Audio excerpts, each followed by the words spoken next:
ओम शांति। 11 जून 2024। मीठे प्यारे बाबा के आज के मधुर महावाक्य। आज की मुरली के कुछ मुख्य पॉइंट्स। आज बाबा हमें समझाते कि अब नाटक पूरा हो रहा है और हमें वापस जाना है। इसलिए हम आत्माओं को बाप की याद से सतो प्रधान पावन जरूर बनना है। बाप समान ज्ञान का सागर, शांति का सागर अभी ही बनना है। इस देह से भी पूरा बेगर बनने के लिए सदा याद रखना है कि इन आंखों से जो कुछ भी देखते हैं ये सब खत्म हो जाना है। अब हमें बेगर से प्रिंस बनना है। हमारी पढ़ाई है ही नई दुनिया के लिए। तो चलिए सुनते हैं आज की बाबा की मीठी प्यारी मुरली। ओम शांति।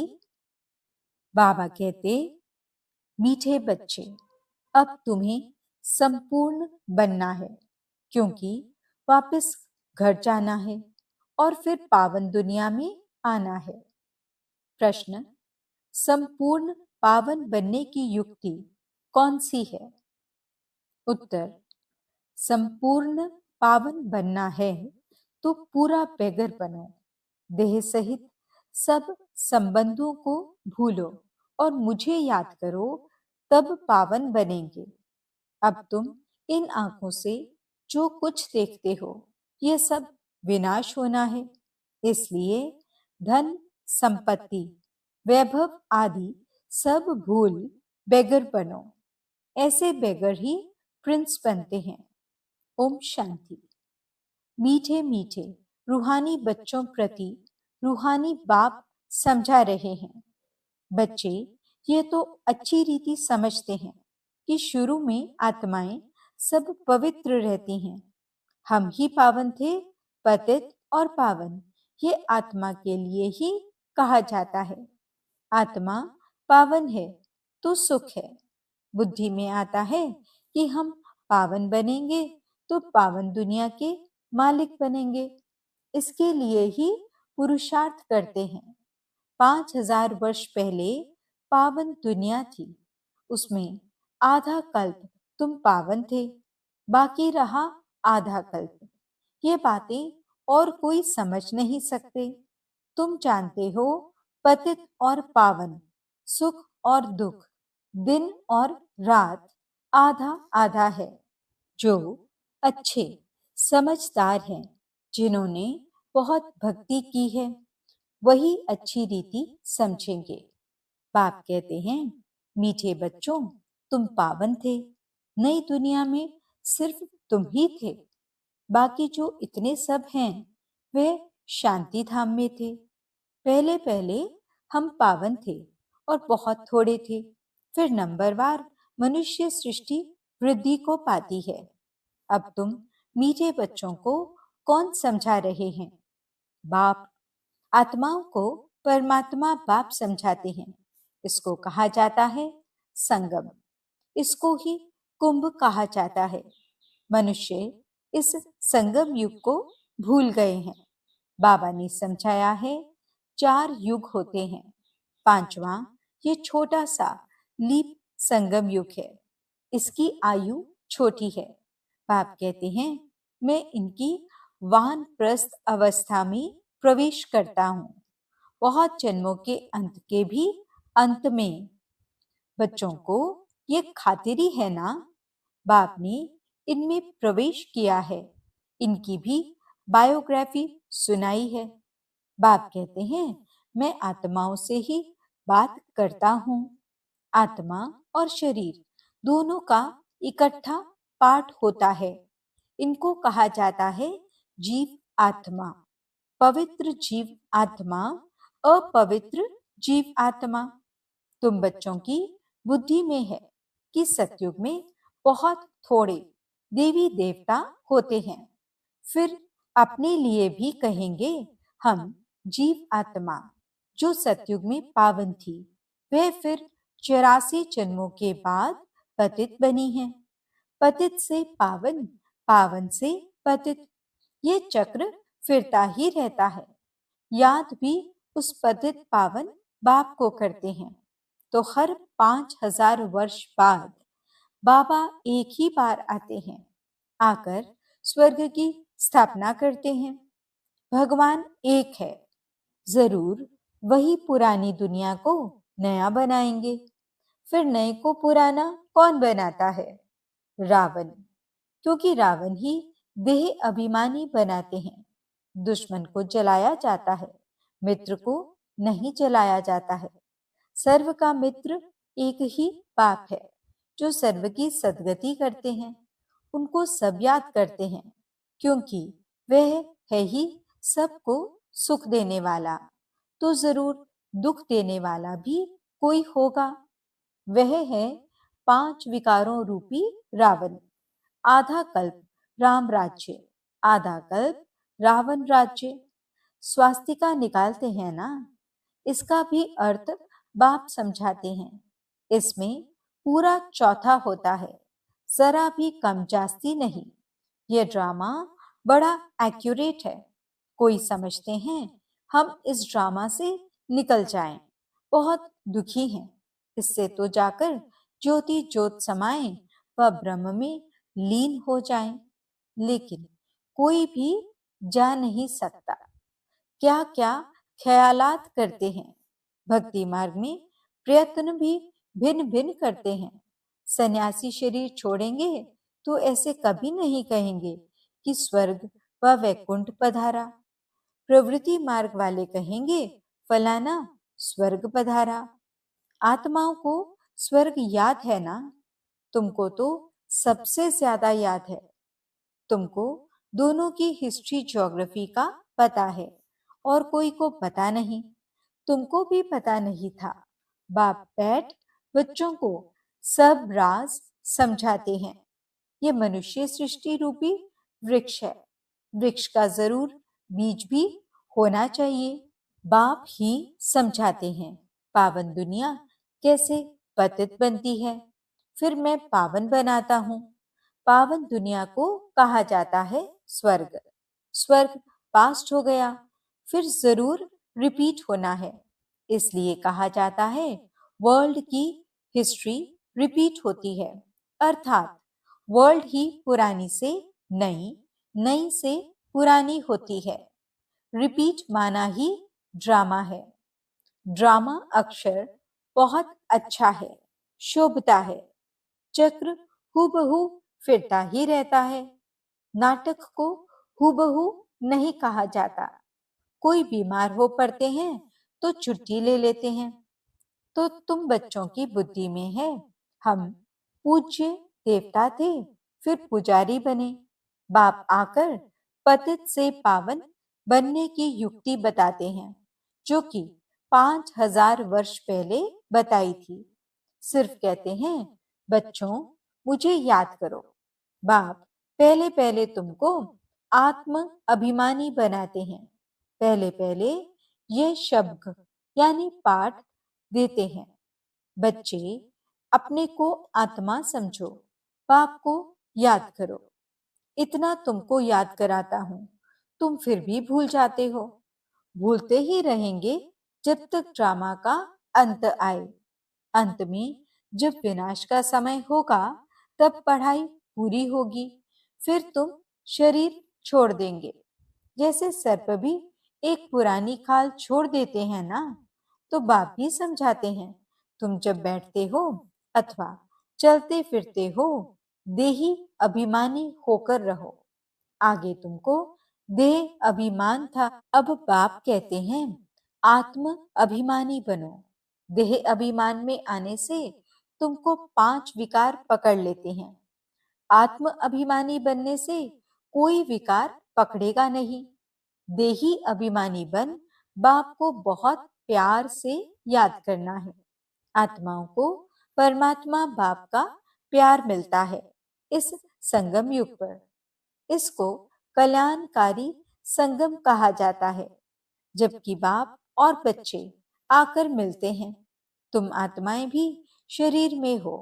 बाप भी शरीर में आकर तुमको आत्मा निश्चय कराते हैं। बाप एक ही बार आते हैं, जबकि सभी को वापस ले जाना है। सब जाते भी हैं, हम तुमको कैसे वापस ले जाएंगे? तुम कहते भी हो हम सभी पतित हैं, आप पावन हो, आप आकर हमको पावन बनाओ। तुम बच्चों को पता नहीं है कि बाबा कैसे पावन बनाएंगे। जब तक बनावे नहीं तब तक क्या जाने। ये भी तुम समझते हो, आत्मा छोटा सितारा है, बाप भी छोटा सितारा है, परंतु वे ज्ञान का सागर, शांति का सागर है। तुमको भी आप समान बनाते हैं। यह ज्ञान तुम बच्चों को है, जो तुम फिर सबको समझाते हो। फिर सतयुग में जब तुम होंगे तो ये ज्ञान सुनाएंगे क्या? नहीं, ज्ञान सागर बाप तो एक ही है, जो तुमको अभी ही पढ़ाते हैं।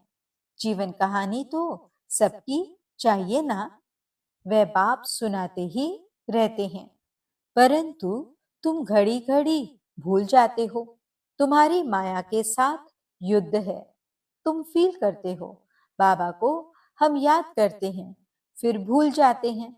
बाप कहते हैं माया ही तुम्हारी दुश्मन है, जो तुमको भुला देती है, अर्थात बाप से बेमुख कर देती है। तुम बच्चे एक ही बार बाप के सम्मुख होते हो। बाप एक ही बार वर्षा देते हैं, फिर बाप को सम्मुख आने की दरकार ही नहीं। पाप आत्मा से पुण्य आत्मा स्वर्ग का मालिक बनाया, बस फिर क्या आकर करेंगे? तुमने बुलाया और मैं बिल्कुल पूरे टाइम पर आया। हर 5000 वर्ष बाद मैं अपने समय पर आता हूँ, ये किसको भी पता नहीं है।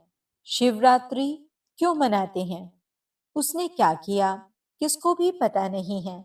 इसलिए शिवरात्रि की हॉलिडे आदि कुछ नहीं करते हैं, और सबकी हॉलिडे करते हैं। लेकिन शिव बाबा आते हैं, इतना पाठ बजाते हैं, उनका कोई को पता नहीं पड़ता, अर्थ ही नहीं जानते। भारत में कितना अज्ञान है। तुम बच्चे जानते हो कि शिव बाबा ही ऊंचते ऊंच हैं, तो जरूर मनुष्यों को ऊंचते ऊंच बनाएंगे। बाप कहते हैं मैंने इनको ज्ञान दिया, योग सिखाया, फिर वह नर से नारायण बना। उन्होंने ये नॉलेज सुनी है। ये ज्ञान तुम्हारे लिए ही है, और किसके लिए शोभता नहीं। तुमको फिर से बनना है, और कोई नहीं बनते। यह है नर से नारायण बनने की कथा। जिन्होंने और धर्म स्थापन किए, सब पुनर्जन्म लेते लेते तमो प्रधान बने हैं। फिर उन सब को सतो प्रधान बनना है। उस पद के अनुसार फिर रिपीट करना है। ऊंच पाठधारी बनने के लिए तुम कितना पुरुषार्थ कर रहे हो? कौन पुरुषार्थ करा रहे हैं? बाबा। तुम ऊंच बन जाते हो, फिर कभी याद भी नहीं करते हो। स्वर्ग में थोड़े ही याद करेंगे। ऊंचते ऊंच बाप है, फिर बनाते भी ऊंच हैं। नारायण से पहले तो श्री कृष्ण है, फिर तुम ऐसे क्यों कहते हो कि नर से नारायण बने? क्यों नहीं कहते हो नर से कृष्ण बने? पहले नारायण थोड़े ही बनेंगे, पहले तो प्रिंस श्री कृष्ण बनेंगे ना। बच्चा तो फूल होता है, वे तो फिर भी युगल बन जाते हैं। महिमा ब्रह्मचारी की होती है। छोटे बच्चे को सतो प्रधान कहा जाता है। तुम बच्चों को ख्याल में आना चाहिए, हम पहले पहले जरूर प्रिंस बनेंगे। गाया भी जाता है, बेगर टू प्रिंस। बेगर किसको कहा जाता है? आत्मा को ही शरीर के साथ बेगर व साहूकार कहते हैं। इस समय तुम जानते हो सभी बेगर्स बन जाते हैं, सब खत्म हो जाते हैं। तुमको इस समय ही बेगर बनना है, शरीर सहित।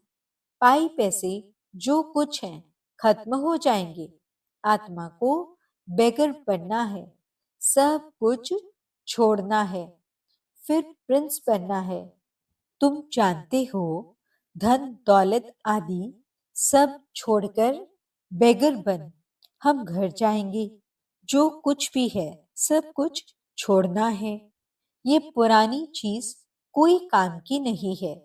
आत्मा पवित्र हो जाएगी, फिर यहाँ आएगी पाठ बजाने।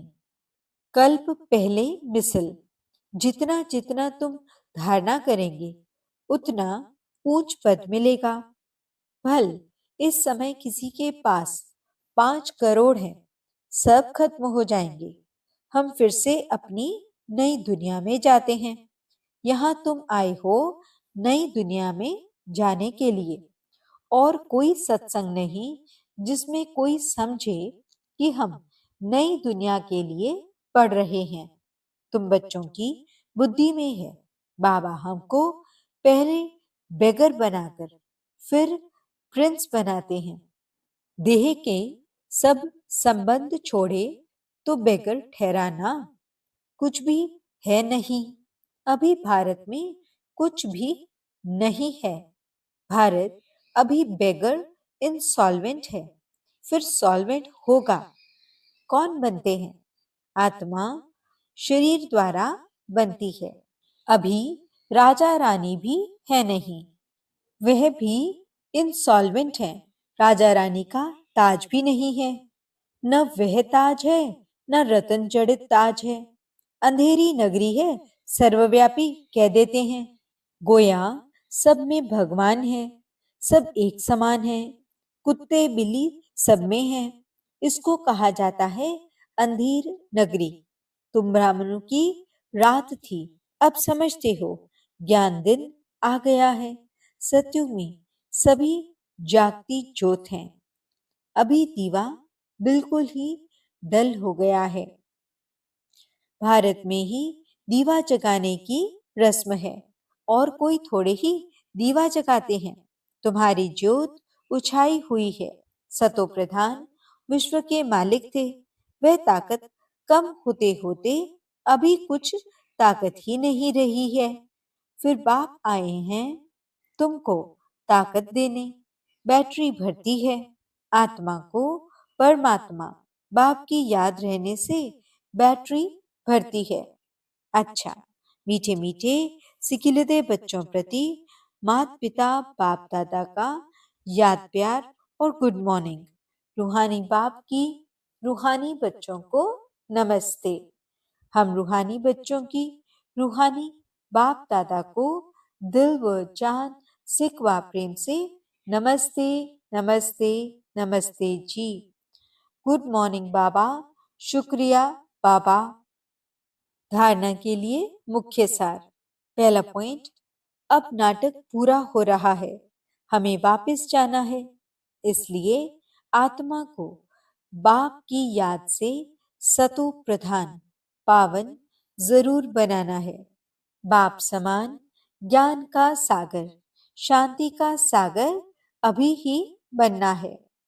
दूसरा पॉइंट, इस देह से भी पूरा बेगर बनने के लिए बुद्धि में रहे कि इन आंखों से जो कुछ भी देखते हो यह सब खत्म हो जाना है। हमें बेगर से प्रिंस बनना है। हमारी पढ़ाई है ही नई दुनिया के लिए। वरदान, चमत्कार दिखाने के बजाय अविनाशी भाग्य का चमकता हुआ सितारा बनाने वाले सिद्धि स्वरूप भव। आजकल जो अल्पकाल की सिद्धि वाले हैं वे लास्ट में ऊपर से आने के कारण सतो प्रधान स्टेज के प्रमाण पवित्रता के फल स्वरूप अल्पकाल के चमत्कार दिखाते हैं। लेकिन वह सिद्धि सदाकाल नहीं रहती, क्योंकि थोड़े समय में ही सतो रजो तमो तीनों स्टेजेस से पास करते हैं। आप पवित्र आत्माएं सदा सिद्धि स्वरूप हैं। चमत्कार दिखाने के बजाय चमकती हुई ज्योति स्वरूप बनाने वाले हैं। अविनाशी भाग्य का चमकता हुआ सितारा बनाने वाले हैं। इसलिए सब आपके पास ही अंजलि देने आएंगे। स्लोगन: बेहद की वैराग्य वृत्ति का वायुमंडल हो तो सहयोगी सहज योगी बन जाएंगे। ओम शांति।